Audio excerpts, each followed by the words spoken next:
Прывітанне, сябры! Віншую вас са святам, хрышчэннем Гасподнім.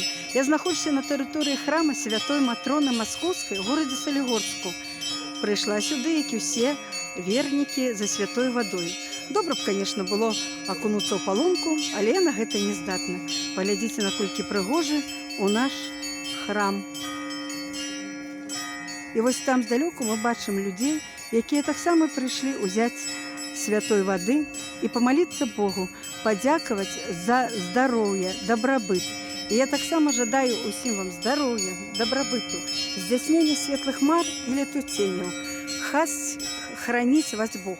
Многія задаюць пытанне, а што рабіць з той святой вадой, якую бралі ў мінулым годзе? Выліваць яе няможна, казала моя бабуля і дзядуля. Затое ёю можна паліць кветкі, а гэтую вяду ізноў захоўваць цэлы год. Прымаць яе, калі вам не здаровіцца, можна асвяціць ёю хату, і яна сапраўды цэлы год не траціць сваіх якасцей. Жадаю вам здароўя, усяго вам найлепшага, храні вас Бог.